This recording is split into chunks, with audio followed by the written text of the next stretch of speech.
It's another day, and that means more game developers having absolutely no clue how to market their upcoming release. And with Dragon Age Dreadwolf, now renamed the Veilguard, there has been a lot of hype surrounding this title, and we've all been eagerly awaiting more information on it. And while a new trailer is right around the corner, we now have the game director describing themselves as a queer-o-sexual gendermancer, claiming the game is inherently queer.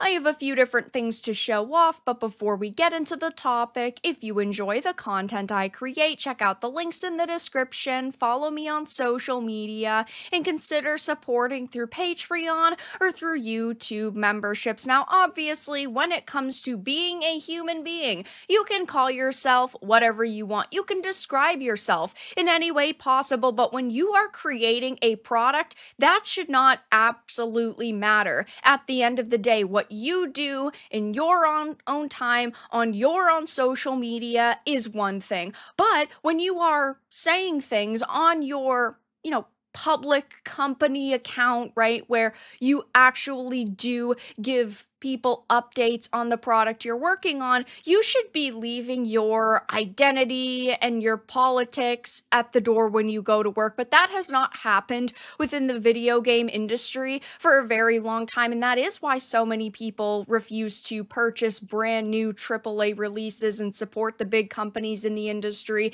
It's why so many people only play retro games at this point, because you can only take so much BS for so long, and people are sick and tired of narratives being pushed into their products, and at the end of the day, just getting really mediocre products that do not deserve a $70 price tag. And a lot of people have been very excited over Dragon Age Dreadwolf / the Veilguard for a very long time, but it is very hard to be excited when you have the game director going on about their identity, but also claiming the game is inherently queer, which of course is a statement that is not going to resonate with a lot of people. It was talked about in a blog post why they decided to change the title, because they did not want to put the focus on the enemy, but rather the player and his companions. Naturally, the Dreadwolf has had an important part in this tale, but you and your companions, not your enemies, are the heart of this new experience. So to capture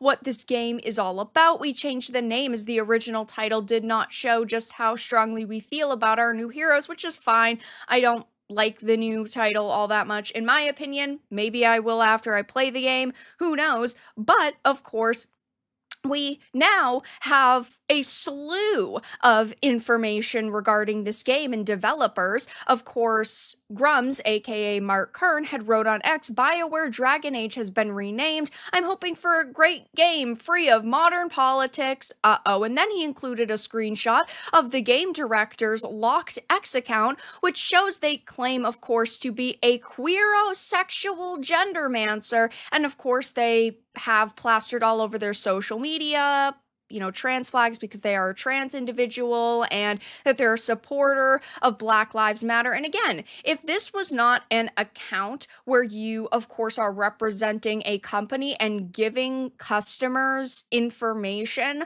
on the products they're supposed to be purchasing, that would be one thing. But this is that account, and of course, we now have found out that the game indeed does have politics injected into it. They detailed, as a queer trans woman, I have a perspective on the games that not everyone has. Dragon Age has long been a place where LGBTQIA+ folks can see people like themselves represented respectfully. It's inherently very queer, and it's such a rare thing for marginalized communities to have representation where we feel proud and powerful in how we are depicted. It's so deeply meaningful for so many. I often get emotional when I think about it, what it would have meant for a younger version of myself to see someone like her in a game, and as a hero, no less. Now, this is the beauty of video games. You can play a character in most games however you want. You can play them good, you can play them evil. We have character customization systems where you can make a character look whatever way you want them to look.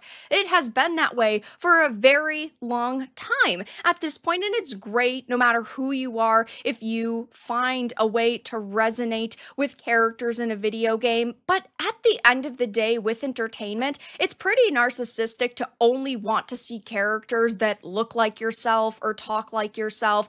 You should be looking at the morals of stories and their personalities, if they're courageous, if they're strong, if they're brave, if they're shy, if they're nervous, if they can, conquer their fears to save the person they love. Those are the messages that should be put into video games because they are universal and things that people can resonate with.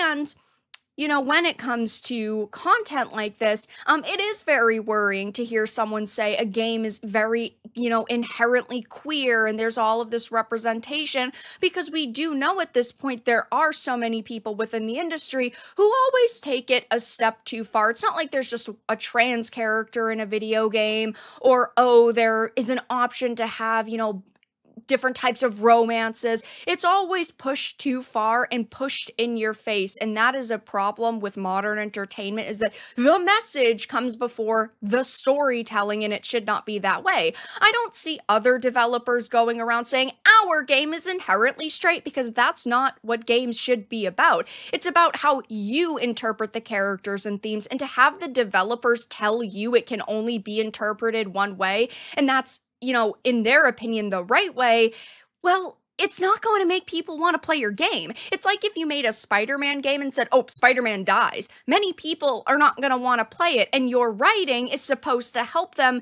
through the journey, get to the end of the game and the point where Spider-Man dies, so they get the full picture, they understand the context, and just an out-of-statement context like this can hurt sales. And maybe this game will still be amazing, but it is very hard to get excited when I feel like we're already ramping up to be told, oh, well, you shouldn't play this game because it's not made for you if you don't like these types of comments and these types of themes. And we see that happen so often now. And this is not the only individual on this project who clearly has, pronouns in bios, is someone who kind of makes a big deal out of their own personal politics. This is Patrick Weeks, a writer. He says, views strictly mine, they/them, rainbow account, we'll just call it.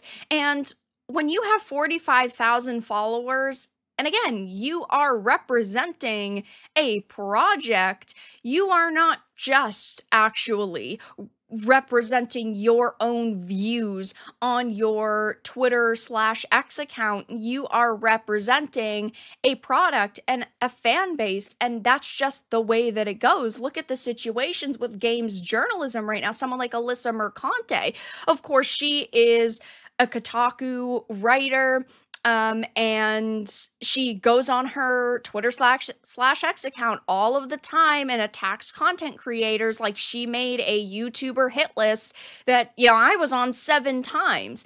Well, yes, she is posting that on her own social media.